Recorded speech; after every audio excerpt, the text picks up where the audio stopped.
കിംസ് അൽ ഷിഫ hospital Perinthalmanna. Thazhekode പഞ്ചായത്തിന്റെ പൊതുശ്മശാനത്തിലെയും ആശുപത്രി വളപ്പിലെയും മരങ്ങൾ മുറിച്ചു കടത്തിയ കേസിൽ 3 പേരെ പെരിന്തൽമണ്ണ പോലീസ് അറസ്റ്റ് ചെയ്തു. മുൻ പഞ്ചായത്ത് അംഗം ഉൾപ്പെടെയുള്ളവരാണ് അറസ്റ്റിലായത്. താഴേക്കോട് ഗ്രാമപഞ്ചായത്ത് ഉടമസ്ഥതയിലുള്ള പൊതുശ്മശാനത്തിലെയും ആയുർവേദ ആശുപത്രി വളപ്പിലെയും 28 മരങ്ങളാണ് അനധികൃതമായി മുറിച്ചുകൊണ്ടുപോയത്. സർക്കാരിന് ഏകദേശം 4 ലക്ഷം രൂപയോളം നഷ്ടം വരുത്തിയതായാണ് കേസ്. ഈ കേസിൽ പഞ്ചായത്ത് അംഗം ഉൾപ്പെടെ 3 പേരെ Perinthalmanna police station inspector Sumesh സുധാകരന്റെ നേതൃത്വത്തിൽ അറസ്റ്റ് ചെയ്തു.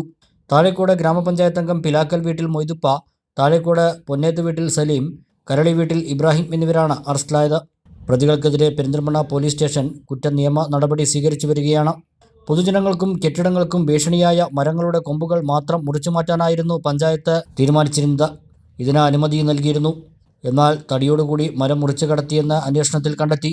കുറ്റക്കാർക്കെതിരെ നടപടി ആവശ്യപ്പെട്ട് UDF സംഘടനകളും രംഗത്ത് വന്നിരുന്നു. കൂടുതൽ പരാതികൾ ലഭിച്ചതിനെ തുടർന്ന് അധികാരികൾ നടത്തിയ അന്വേഷണത്തിലാണ് മരങ്ങൾ മുറിച്ചു കൊണ്ടുപോയതായി കണ്ടെത്തിയത്.